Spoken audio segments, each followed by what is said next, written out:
ada yang Bener. bawel kayak gue, bacotnya gede gitu ya. Tapi ada juga yang kalem-kalem kayak gue juga gitu. Betul. Jadi tergantung aja Kayak gitu. lu juga tuh gimana tuh kepribadian ganda dia. Curhat basi, curahan hati bareng psikolog.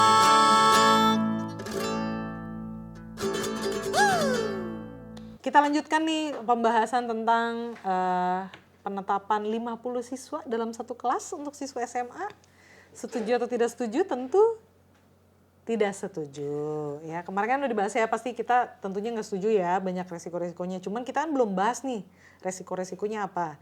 Sebelum kita masuk ke situ, mungkin kemarin juga kita sempat bahas bahwa tipe anak itu kan beda-beda ya. Kita nggak bisa tuh samain rata semuanya masuk sekolahnya tipe Montessori atau semuanya tipe konvensional tuh nggak bisa. Kita harus lihat dulu. Nah, selain itu sebenarnya konteks yang bisa menentukan prestasi siswa tuh apa aja sih selain tadi ya tipe belajarnya? Bisa juga kualitas guru. Benar banget. Kualitas guru. Kayak tadi kan lu kan sempat cerita bahwa di sekolah anak lu tuh yang TK kan 15 siswa tapi gurunya ada 3. Ya. Tapi kan ada juga sekolah lain yang mungkin 15 siswa tapi misalnya gurunya cuma 2. Atau kayak pengalaman lu cuma satu guru 6 megang 6 gitu ya sendirian ya, nyebokin iya, gantiin pampers iya gitu, ngajar iya, semuanya gitu, all rounder ya. Gitu. Gila, tergantung. keren banget sih, gue kadang masih takjub gitu dulu. Anak-anak bisa diem ya semua. Jadinya nggak bagus sih, maksudnya akhirnya karena keterbatasan tenaga kerja ya. Iya. Akhirnya gue gantiin pampers segala macem, ya udah anaknya di situ gue ganti pampers satu-satu gue panggil. Which is sebenarnya it's not good, right? Iya. Tapi ya mau gimana, situasinya seperti Gue itu. gak punya opsi lain. Bener, nggak ada yang bantuin memang gitu ya. Saat itu tidak punya opsi lain, akhirnya yang bisa gue lakukan seperti itu. Ya kan artinya kualitas guru juga menentukan. Untungnya, walaupun lu waktu itu masih baru, tapi lu bisa lo melakukan itu. Bayangin kalau misalnya orangnya yang bener-bener atau yang langsung stres gitu misalnya, terus anaknya dibiarinin aja gitu nggak digantiin pampersnya. Kena lu sama orang tuanya. Makanya bisa kan. Nah itu artinya kualitas guru juga menentukan metode pembelajaran. Benar, itu paling penting sih menurut gue. Jadi mau metodenya apapun itu ya, kalau gurunya itu nggak kompeten, itu nggak akan berhasil tujuan pembelajarannya. Benar. Gitu. Tapi jadi ini juga nggak sih? Kalau dulu nih di tempat gue dulu ada yang jadinya orang tua tuh pilih-pilih. Pilih-pilih apa? Pilih-pilih kelas, ya. Oh, iya maunya, sih. aduh mudah-mudahan nanti di tahun depan sama Miss ya anakku itu dia. gitu. Tapi gimana ya Beb ya?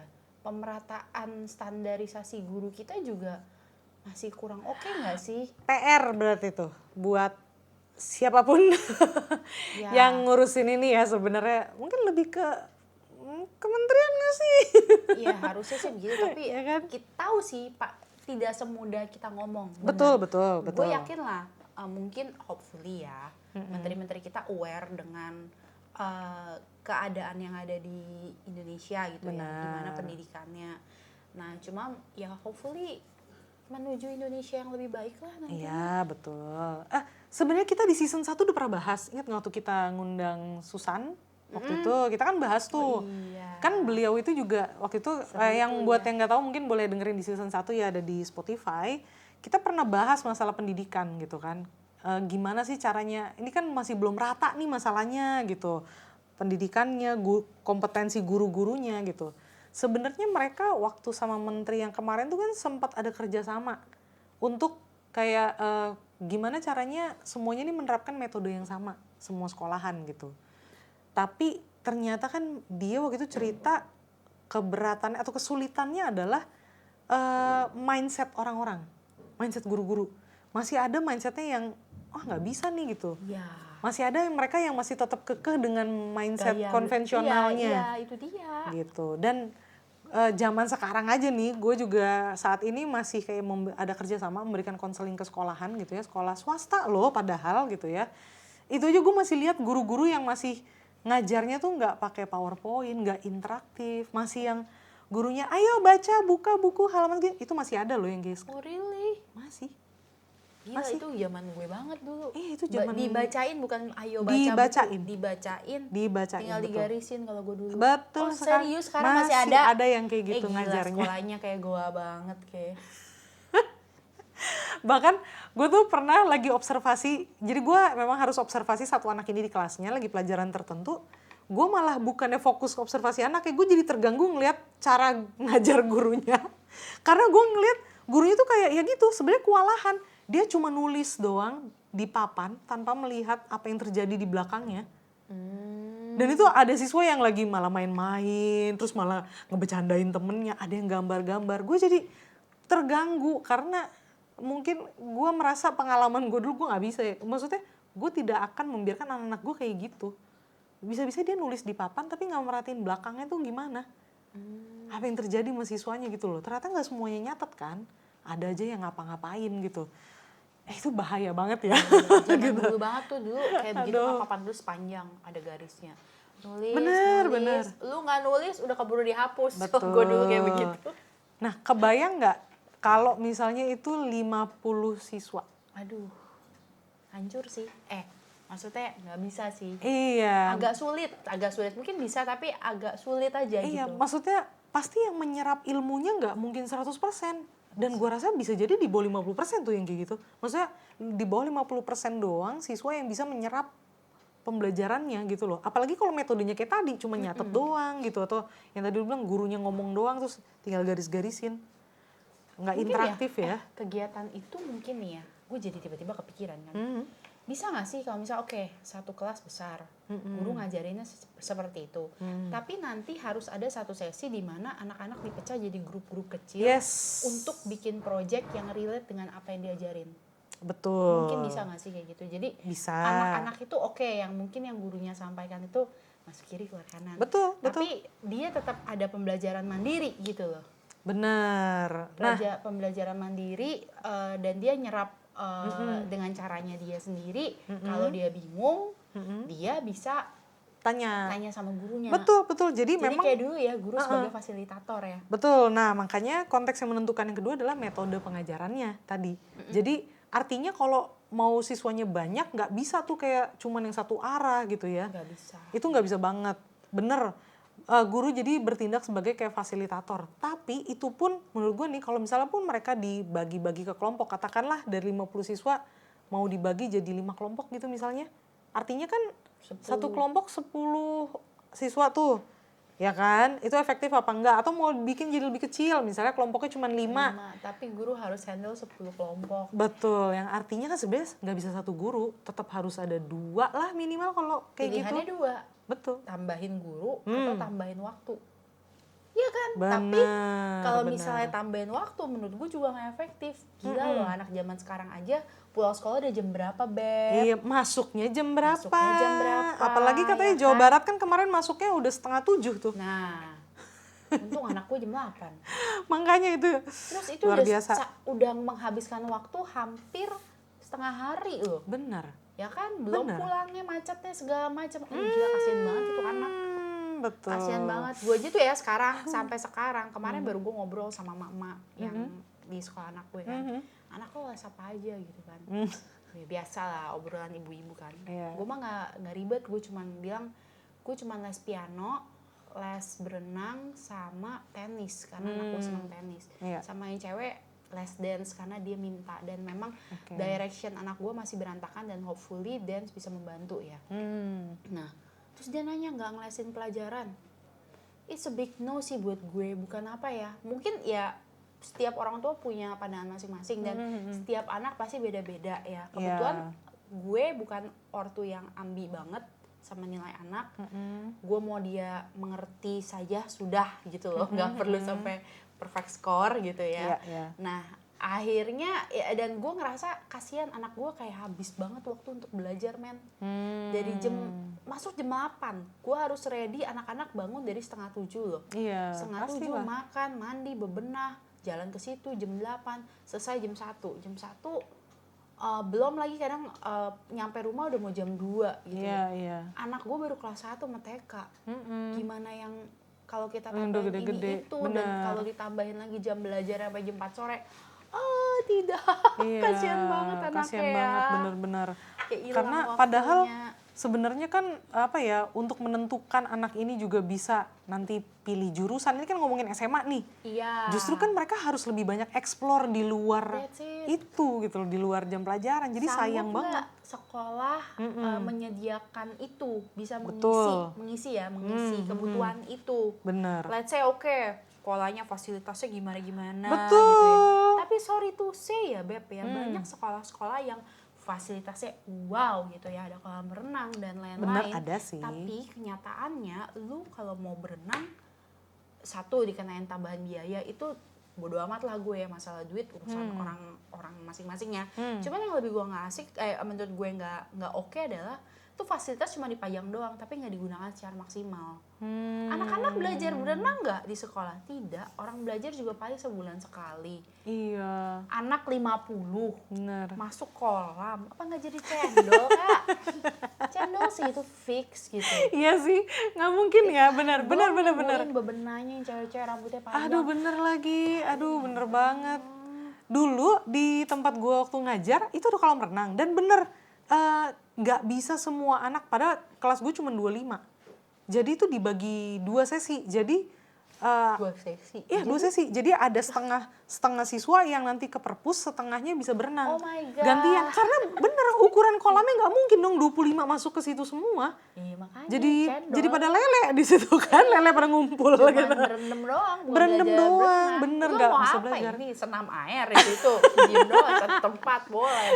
Bener, jadi karena nggak efektif kan. Bener, jadi memang dibagi 2. Kalau nggak salah waktu itu jadi kelasnya cewek doang, yang cowok-cowok olahraga yang lain kalau nggak salah, atau ke perpus gitu. Nanti gantian, besoknya yang cowok, yang cewek, yang di itu gitu. Jadi harus seperti itu, karena kalau nggak ya 25 anak masuk satu kolam gimana ya? Itu dia makanya. Nggak bisa gua berenang bilang. gitu. Jadi Nggak efektif. betul, itu nggak efektif. Nah, yang berikutnya adalah memang konteks menentukan adalah ada dukungan-dukungan tambahan. Dukungan-dukungan tambahan tuh ya misalnya tadi mungkin fasilitas gitu ya. Ruangan kelasnya mendukung nggak sih untuk 50 gitu ya. Terus ya nggak gampang lah ya sebenarnya. Sumpah nggak gampang sih. Itu Gua sangat-sangat tidak ngebayangin gampang. 50 anak tuh, mau itu anak udah gede juga. Iya. Pasti sih itu ini banget, challenging banget. Tapi menurut lo dengan menambah kelas bisa membantu nggak? Maksudnya jadi nggak 50. Menambah kelas, jadi kan satu kelasnya kan nggak boleh 50 nih, misalnya tetap 36. Tapi supaya sekolah ini bisa menampung murid lebih banyak, mereka nambah kelas lagi, buka kelas. Balik lagi tergantung, satu sekolahnya memumpuni atau enggak. Jangan kayak sekolah gue waktu itu, anak kelas umur 2, karena permintaan banyak, akhirnya dia buka kelas tapi di jam bobo siang anak. Oh tuh. Nggak efektif juga kan, satu itu. Kedua, gurunya ada tenaga kerja yang kompeten nggak untuk handle kelas itu. Jangan sampai cuman ngejar, yang penting anak kita banyak yang terdidik dengan baik gitu ya. Tapi kualitas didikannya juga nggak baik karena ya itu tenaga pendidiknya kurang kompeten gitu. Betul. Malah jadinya menurunkan kualitas pembelajaran kan. Betul. Jadi nggak Jangan sama sampai rata kayak juga. begitu. Iya. Betul. Oke, jadi mungkin kita bisa simpulkan ya resiko-resikonya kalau meningkatkan jumlah siswa gitu, jadi 50 siswa per kelas. Itu yang pertama ada kualitas pembelajaran yang sebenarnya jadi bisa turun ya. Bisa karena nggak efektif gitu sebenarnya. Benar, nggak efektif. Ada ya fokusnya kan jadi terganggu, gampang banyak distraksi. Terus kesempatan untuk berpartisipasi juga kurang nggak sih? Betul. Bayangin kalau yang mau nanya gitu kan, atau yang mau menjawab itu kan banyak banget gitu. Itu pasti susah tuh. Kuis cerdas cermatnya harus berapa episode tuh kalau 50 anak. Bener. Aduh. Berapa episode? Aduh. Terus ya yang akan ya ini sih nggak tahu ya. Kadang-kadang kan ada sekolah yang memang murid-muridnya jiwa kompetitifnya uhuy. Iya benar. Semakin banyak itu semakin menurut gue bisa jadi hal baik, bisa jadi hal negatif juga loh. Benar-benar meningkatkan stres anak kan. Jadinya Ya, itu ngerasa dia. saingannya dia Kompetitifnya tambah banyak ya. betul. Saingannya bertambah nih. Wah, ada saingan baru nih gitu. Dia makin cemas Stresnya mungkin. tambah banyak, Betul. cemasnya tambah banyak, Betul. nggak efektif lagi belajarnya. Benar. Dan kalau misalnya udah kayak gitu, sebenarnya jadi penurunan juga nih kualitas interaksi guru sama murid. Betul. Kita aja yang dulu 20-an atau berapa, cuman berapa Iya, tadi, nggak 6 deket-deket juga. anak, iya kan maksudnya jadinya nggak bisa terlalu deket ya, Benar. gitu. Karena tadi terlalu banyak yang mesti di-handle. Benar sekali. Guru tuh, ini mungkin buat temen-temen yang nggak tahu ya, guru tuh gak cuma ngajar loh tugasnya. Mempersiapkan Ada. satuan ajar juga, materi Betul, ajar, materinya. ya kan? Belum meeting-meeting urusan sekolah, ya kan? Bener, ada event-event di sekolah. Itu yang handle siapa kalau bukan guru? Guru tuh semuanya. Ntar mesti tuh. mikirin kostum-kostum anaknya. Bener Kegiatannya sekali. ngapain. Anak lu misalnya mau pentas seni, lu juga yang harus mikirin tuh anak lu mau jogetnya gimana. Bener, koreografinya kita tuh, Gua aduh. nggak bisa joget, disuruh Wah, bikin. dulu gua tuh udah jadi koreografer. Iya, pelatih nyanyi anak-anak. Ngedekor Iya, acara dekor. juga. Jangankan dekor acara, dekor kelas pun itu udah kayak lomba. Bener. Antar kelas itu dekor kelas tuh udah kayak lomba antar guru wali kelas tuh jadi kayak pride gitu loh. Iya bener. Aduh. Banget tahu. Benar, jadi tuh, aduh, itu yang ketiga, resiko ketiga, meningkatkan beban kerja guru. Iya benar. Aduh, jadi penilaian juga jadi kurang objektif nggak sih kalau semakin banyak kan? Karena itu udah susah buat merhatiin bener-bener Susah. Itu anak yang ini paling masalahnya apa gitu. Itu yang paling penting menurut gue. Jadinya guru nggak benar-benar tahu apa masalah atau nggak ngomong masalah deh, kelebihan dan kekurangan anak. Benar. Karena itu yang menurut gue itu poin yang perlu guru-guru ketahui gitu loh dari anak.